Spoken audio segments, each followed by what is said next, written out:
What is a dead case walking? Hi, I'm Jim Hacking, immigration lawyer practicing law throughout the United States out of our offices in St. Louis, San Diego, and Washington, D.C. For those of you who don't know, we have a great Immigration Answers live show. 3 or 4 times a week, I go live on YouTube and in our Immigrant Home Facebook group. If you join the Facebook group or if you subscribe to our YouTube channel, you're going to get alerted whenever I go live on that show.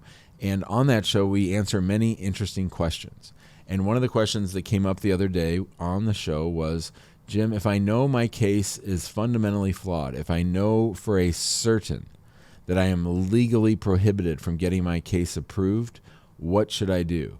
And so in that situation, there are big problems, and there are fundamental issues that make the case something that USCIS can't approve even if they wanted to. What do I do?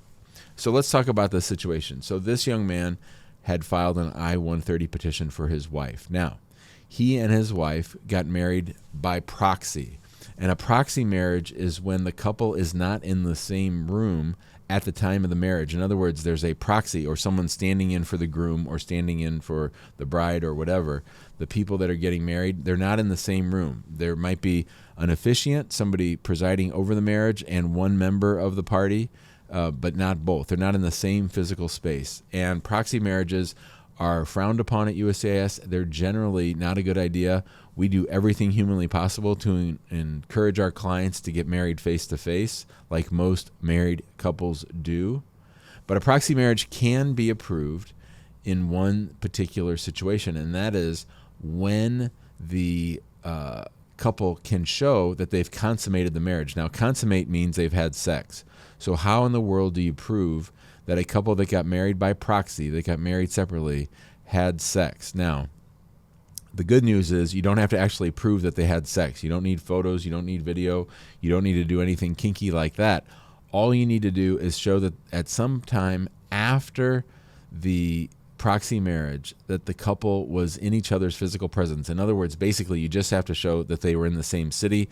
Everybody sort of assumes that if a couple just got married and they're in the same city, that they had sex and thereby consummated the marriage. So when that happens, the I-130 can be approved. But when that hasn't happened, the I-130 cannot be approved. And that was what this young man was calling about. He was originally from Libya.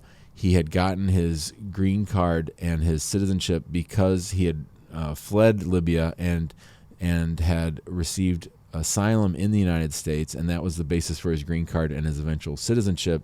And so when that happened, he had sworn to USCIS, because it was true, that it wasn't safe for him to go back to Libya. So that is why he had tried this proxy marriage. What he didn't know until he came on the Immigration Answer show was that he had to show that it was consummated. So he has a long pending I-130. They've been waiting over a year for this I-130 to be approved, but they've never submitted any evidence to USCIS that the marriage was consummated, and there's no proof that the couple was together after the proxy marriage occurred. So therefore, USCIS has no legal basis to approve this petition. It wasn't approvable at the time of filing, and it is what we call in our office a dead case walking.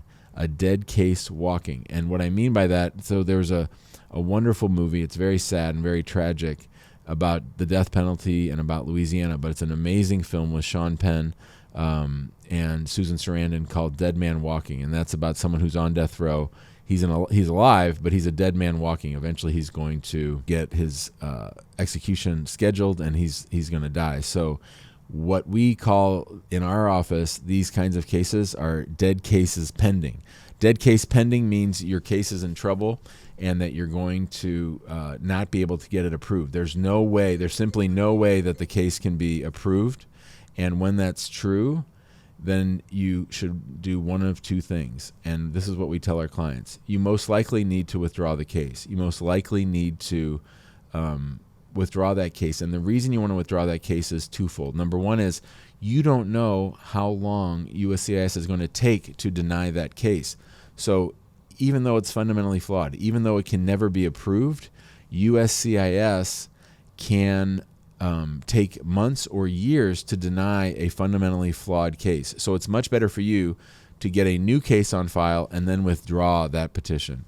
The other reason it's good is because you don't want a denial on your record if you don't have to. You don't want to give them something that's fundamentally flawed. It makes them think that you're up to something or that you're trying to be tricky. So he's going to have to figure out some other way to get married, maybe go to a third country like Tunisia or Algeria or something. But this is not going to work the way that he's trying it now. So for those reasons, I told him that he needs to withdraw his dead case pending because it is simply not going to be approved. Does that make sense? I hope it does. If it does, and you have a case like that and you want to start over, feel free to give us a call, 314-961-8200. You can email us, info@hackingimmigrationlaw.com.